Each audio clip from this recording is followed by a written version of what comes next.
Olá, meus amigos. Hoje eu estou começando o meu canal Bate-Papo Jurídico de Entrevistas e hoje eu estou falando com ela, que é referência em Direito Administrativo, professora Juliana Vasconcelos.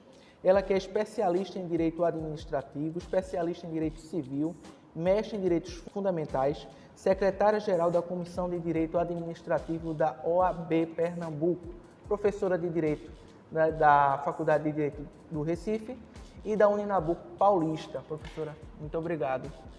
É um prazer. É um prazer, Dani, estar com você. É um prazer conversar com o pessoal que está assistindo esse vídeo. Para os que não sabem, Daniel foi meu aluno na graduação em Direito e atualmente é colega de profissão, advogado, e estamos juntos aí nessa caminhada. É um prazer.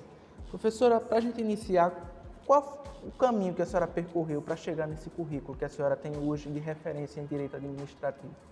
Então, Dani, o que eu sempre converso com os meus alunos que estão lá começando a graduação, e principalmente com os que estão no final, me perguntam muito: professora, eu vou fazer OAB, para qual área eu faço OAB? Eu não sei, eu estou perdido, eu quero uma especialização, qual área eu me especializo? Eu vou para Direito Administrativo, para Direito Civil, para Processo Civil, para qual área, para qual ramo eu vou me dedicar? E eu digo muito, principalmente para quem está começando. Eu acho que o caminho é buscar experiências profissionais durante a graduação.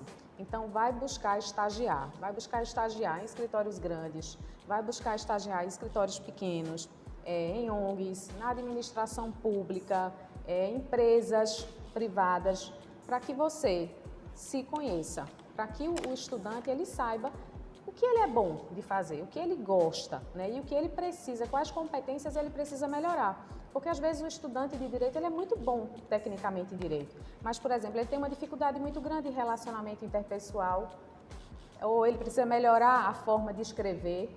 E isso tudo, o desenvolvimento do trabalho, trabalhar traz isso para a gente, se conhecer e, enfim, aclarar, saber.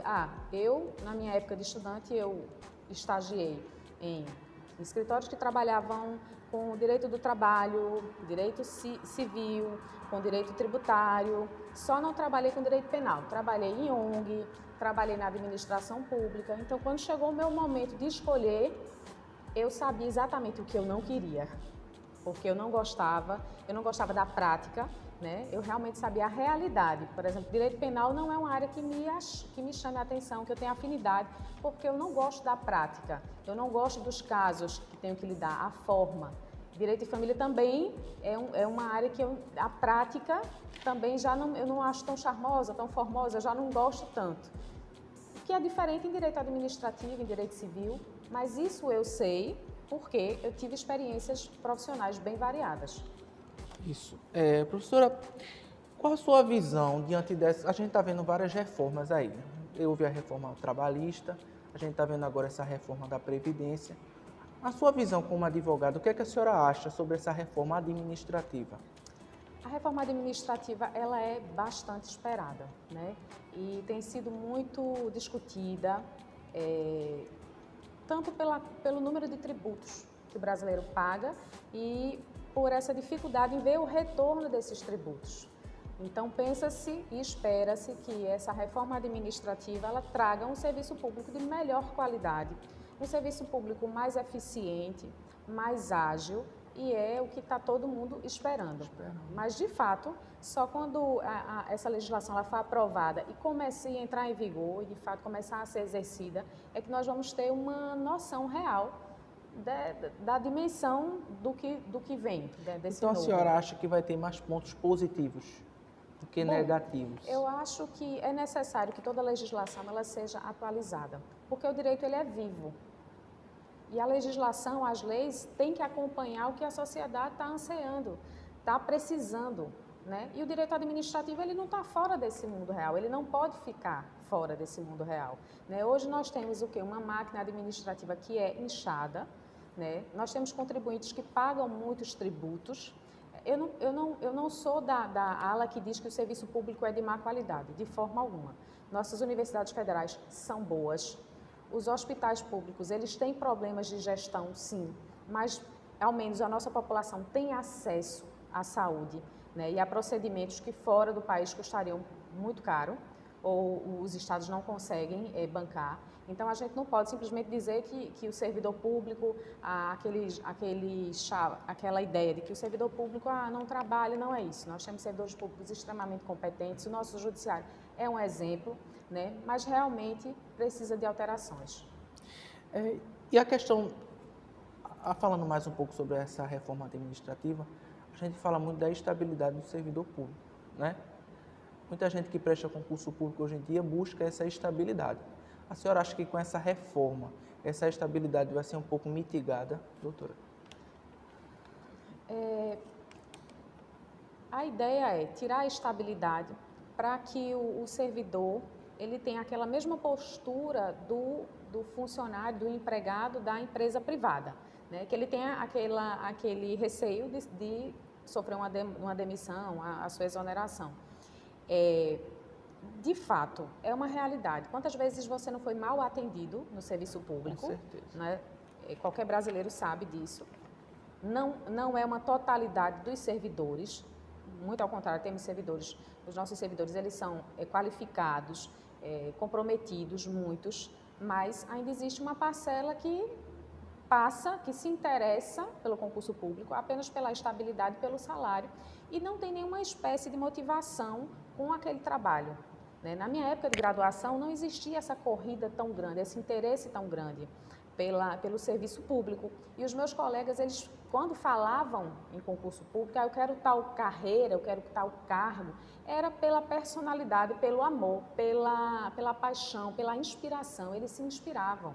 Então, a gente tinha os colegas, quando muitos professores iam fazer aquela discussão, apresentação de início da turma, e aí o colega já dizia lá no primeiro período, no segundo, eu quero ser delegado, eu quero ser delegado por essa atitude, por essa ação, eu quero ser juiz porque eu quero fazer isso pela sociedade. E hoje você não vê mais esse discurso, você vê o aluno estudante de direito dizendo, não, eu quero estabilidade financeira e de emprego só. Esse é o discurso e é muito triste isso. E para a sociedade é um trabalho muito pobre que esse profissional vai desenvolver. Não tem condições de ser um bom trabalho, né?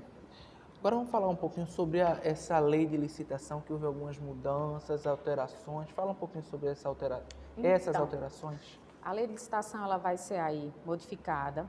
Eu tenho lido e estudado 20 pontos que são interessantes, mas aí realmente é muita conversa. Para mim, os 2 pontos que estão me chamando muita atenção, primeiro, é a questão da obrigatoriedade nos contratos de obras e serviços, de obras públicas, da obrigatoriedade de ter um seguro, da contratação de um seguro. Porque o que é que acontece? E a gente viu muito a realidade aqui no estado de Pernambuco. A empresa é contratada, ela vai à falência e aí aquela obra fica parada. E aí a nova lei, ela traz, essa nova lei que vai revogar a 8666 de 93 e a lei do pregão, ela traz essa obrigatoriedade que nos contratos de obras seja necessária a contratação de um seguro, para caso a empresa passe por qualquer dificuldade financeira, tenha um seguro, né, e a obra continue. É uma realidade no serviço, nas contratações de obras públicas aqui no Brasil. Aqui no estado de Pernambuco nós vimos muito isso, quantas obras, centenas de obras paradas, né? E isso é só prejuízo para o contribuinte, que a gente paga e não tem o serviço, enfim, sempre, catastrófico. Né?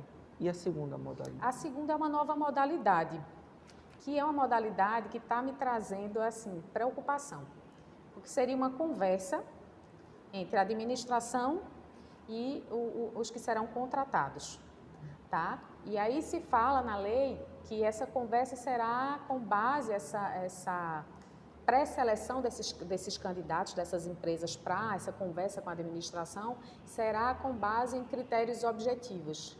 E aí, de fato, a gente espera que esses critérios sejam realmente objetivos. E não se chegue para contratar com a administração apenas aqueles que são mais chegados, né? Era amizade, né, a política, essa questão toda. São esses 2 pontos que eu realmente tenho. E é o que a gente mais vê, né? Não existe aquela questão de concorrência. E que a lei de licitação tenta, né, driblar isso, mas a gente espera que essa atualização tem que ter no mínimo mantenha 3, mais moralidade. Né? 3 empresas, né, para poder fazer a questão das modalidades, né, de licitação, tudinho. Vamos ver, né? Vamos ver. Agora, entre essas modalidades também, eu vi também que existe o compliance, né? Compliance. E a questão do orçamento sigiloso, né? Então, Fala um pouquinho sobre... compliance... Fala um pouquinho sobre esse compliance aí, que muita gente... O compliance já é trabalhado muito nas empresas privadas, né? Que essa ideia de ter os pilares é uma ideia bem, assim, bem estruturada para você trabalhar a ética, trazer ética nas ações dos funcionários e esse envolvimento, né? Aquele sentimento de ser dono do negócio. Não é um programa fácil. E aí está tentando se trazer o compliance para a administração pública também, né? Que são programas, treinamentos, enfim. É uma conversa bem longa sobre compliance. Eu acho que toda a ideia que venha para trazer mais eficiência para o serviço público, se de fato trouxer bons resultados, por que não, né? A gente só não pode ficar sempre na mesma retórica e com os mesmos planos e só reclamando que serviço público no Brasil é difícil, é caro, porcaria, é parado, não presta e nada é feito. Corrupção, né, desvio e muito dinheiro para fazer tudo, ineficiência. Eu acho que a gente tem que buscar outros caminhos para trabalhar melhor essa máquina pública. Professora, para a gente encerrar, qual é a dica que a senhora daria para aquele advogado que quer atuar na área administrativa? Qual é a dica que a senhora daria para ele que está começando agora e não sabe por onde ir? Eu diria procurar bons centros onde tenham boas especializações, manter contato com profissionais que já estão na área, buscar esse networking, essa conversa, porque esses profissionais vão te ajudar a pular alguns degraus, já vão te dizer, tal caminho não serve, tal tipo de ação você faz assim, daquela forma não dá muito retorno financeiro, ou dá retorno financeiro, mas você vai ter muito trabalho. Sempre buscar a sua categoria, vai lá para a OAB, se envolve nas reuniões, se envolve na comissão que você quer trabalhar. Sozinho não se trabalha mais em nenhuma área, e direito não é diferente. Precisamos desse networking, precisamos estar conversando com os nossos amigos, com os nossos profissionais, com os novos, com os antigos e pegar toda essa gama de informação que esses profissionais que estão atuando no dia a dia podem trazer para a gente e facilita bastante o trabalho. E se capacitar, né? E se capacitar cada sempre, vez mais. sempre. É isso, gente. Hoje com Juliana Vasconcelos. Até a próxima entrevista. Obrigado, professora. Prazer. Prazer foi meu.